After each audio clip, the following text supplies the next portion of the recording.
উমর নামের একটা ছেলে কন্টেন্ট ক্রিয়েটর, যে আসো অমুক প্লেস, আসো অমুক প্ল্যাটফর্মে, আসো ইউটিউবে, আসো। এই যে তোমার আব্বু দেখাইতেছে, দেখো মনিটাইজেশন ছাড়া তোমার আব্বু কি দেখাইতেছে, দেখো মনিটাইজেশন ছাড়া তোমার আব্বা দেখাইতেছে $4,203, 5,04,000 টাকা মনিটাইজেশন ছাড়া ইনকাম করে। আসো রেকর্ড করো, পারবা? This is challenge your father. কিছুতেই পারবা না ভাইয়া, লাইগো না ভাইয়া। আসো খেলবো, খেলা হবে। দেখো খেলা এবার আসলেই হবে। এর আগে কন্ট্রোভার্সি হয়েছে উমর ভার্সেস থরস অফ বিল্লাল, বাট এবার তাদের সাথে যুক্ত হয়েছে নাসাবাই বিনোদন। তার রিসেন্ট ভিডিওতে থরস অফ বিল্লালকে পুরাই ধুয়ে দিছে। Music this. আচ্ছা 1 2 3। ভালোবাসে বিয়ে করেছে কয়জন? সবই তো খাওয়া দেওয়ার গর্জন।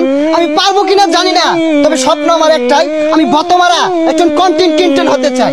ওকে, মানে তুমি চুপবি।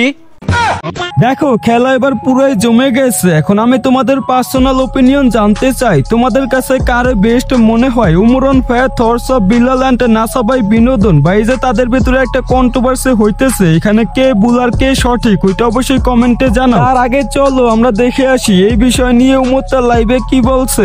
আমি ইউটিউবে ভিডিও বানাই, ইউটিউবে খেলো আমার লগে তা পারবো না। ওরা যে খেলে টিকটকে, কারণ টিকটকে আইটা ভিডিও বানাইলো ভিউ হয়। ইউটিউবে খেলো, আমি ইউটিউবে খেললাম। দেখো একজন খেলতেছে ফেসবুকে, আরেকজন খেলতেছে ইউটিউবে, আর এর মাঝখান থেকে ফায়দা নিতেছে কিছু থার্ড পারসন। তো এখন তোমাদের সবার মনে প্রশ্ন একটাই, এদের মধ্যে কে দোষী? তাহলে চলো আজকে ওইটাই প্রমাণ করি। বিল্লাল অনেকের আব্বা কন্টেন্ট ক্রিয়েশন জগতে, আবার আমার শিষ্যদের বাবা না, ঠিক আছে? শিষ্যরা সম্মান করে, বাবার সমতুল্য সম্মান করতেই পারে, কিন্তু আব্বা তাদেরই যারা মনে করে বিল্লাল আমার পরে আইছে কয়দিন ধরে আয়া কি শুরু করছে।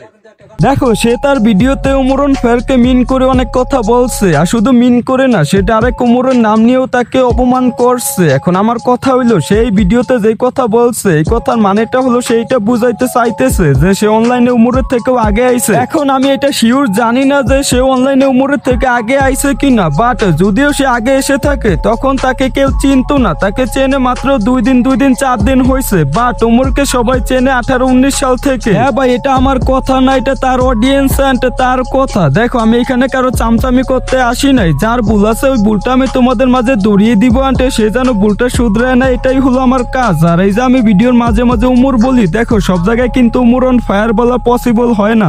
2018-19 সাল থেকে ভিডিও দেখি ভাই, আপনি কি টাইপের কন্টেন্ট বানান আমি জানি। তো কে কি বললো এটা কানে নিয়ে আমি এমনি তো কানে নিই, কে কি কইলো ওই লেয়ার কানে নেওয়ার মতো সময় অমর। দেখো অনলাইনে কে আগে আইছে আর পরে আইছে এটা কোনো বিষয় না, সে আগে কি কাজ করছে আর এখন অনলাইনে কি কাজ করতেছে, তার কাজটা কি সঠিক নাকি ভুল, এটাই হলো মূল বিষয়। তো উমরন ফায়ার থরস অফ বিল্লালকে আগে রোস্ট করছে, তার কারণ ছিল সে তার ইনকামের কথা অনলাইনে পাবলিক করছে, এন্ড সে এক ভিডিওর জন্য 10,000 টাকা দাবি করছে এই কারণে। তো নতুন করে আবার কেন সে তাকে রোস্ট করতেছে, চলো ওইটা দেখি। থরস অফ বিল্লাল বই নিয়ে কারো যদি কন্টেন্ট হয়, থরস অফ বিল্লালের ইনকাম নিয়ে কারো যদি কন্টেন্ট হয়, কি বলে জানেন? আমি কি কারো নিয়ে কন্টেন্ট বানাই? আমি কি কারো নাম নিয়ে কন্টেন্ট বানাই? না ভাই।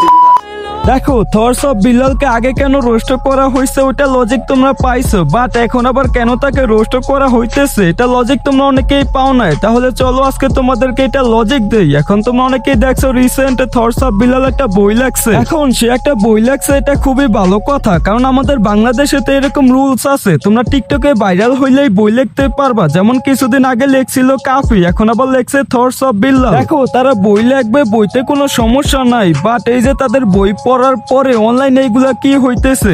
পাশে নেই তবুও আছো অনুভবে, বাস্তবে পাবো না জেনেও রূপকথার গল্পের হবে, ভেঙে গিয়েছে স্বপ্ন, রয়ে গিয়েছে মায়া, পাবো না জেনেও এমন বড্ড বেহায়া। আর আন্টি আপনার বয়সে দেখার পরে আমার মনে হইতেছে আমার মতো 2টা ছেলে আছে আপনার বাসায়, তারপরেও এত সুন্দর কবিতা। ও আচ্ছা, এগুলা সবই কি তাহলে আমাদের হোয়াটসঅ্যাপ বিল্লাল ভাইয়ের বইয়ের পাওয়ার? উমর নামের একটা ছেলে কন্টেন্ট ক্রিয়েটর, যে আসো অমুক প্লেস, আসো অমুক প্ল্যাটফর্মে, আসো ইউটিউবে, আসো। এই যে তোমার আব্বু দেখাইতেছে, দেখো মনিটাইজেশন ছাড়া তোমার আব্বু কি দেখাইতেছে, দেখো মনিটাইজেশন ছাড়া তোমার আব্বা দেখাইতেছে $4,203 $5,04,000 টাকা মনিটাইজেশন সারা ইনকাম করে আসো রেকর্ড করো। দেখো আমি যতই চেষ্টা করি এই বোকাচোদারে আমি কোনো গালি দিব না, তারপরে ওর কাজগুলো দেখার পরে আমার গালি দিতেই হয়। দেখো ওরে কিছুদিন আগে রোস্ট করা হয়েছে শুধু ওর ইনকামের জন্য, ইনকামের কথা রিভিল করছে and ও একটা ভিডিওর জন্য 10,000 টাকা করে চাইছে এই কারণে। এখন তুই কিছুদিন আগে দেখলি যে ইনকামের কথা শেয়ার করছো, সেই কারণে তোকে সবাই রোস্ট করছে। এখন তুই আবারও তো সেই সেম কাজটাই করলি, ইনকামের কথা পাবলিক করলি, তার মানে তুই আবারও সেই বোকাচোদার প্রমাণ দিলি। দেখো উমরন ফায়ার তার লাইভে এটা বুঝাইতে চাইছে ফেসবুকে তো সস্তা লাইন বললেই ভিডিও ভাইরাল হয়, টিকটকে তো স্লো মোশন দিলেই ভিডিও ভাইরাল হয়, বাট ইউটিউবে কিন্তু এগুলা চলে না। যদি তোরা পারস তাহলে ইউটিউবে ভালো কন্টেন্ট বানায় তারপর আমার মতো ভিউ এনে দেখা। আসলে এই জিনিসটা বুঝাইতে চাইছে বাট তারা আসলে বিষয়টা অন্যভাবে বুঝতে পারছে। তো এখনো অনেক কিছু ক্লিয়ার করার বাকি আছে, ওইটা তোমরা পার্ট 2 তে দেখতে পারবা। তো কে কে পার্ট 2 চাও ওইটা অবশ্যই কমেন্টে বলো। চ্যানেলে নতুন হলে চ্যানেলটি সাবস্ক্রাইব করো। তো আজকের মতো বিদায় নিচ্ছি, আল্লাহ হাফেজ।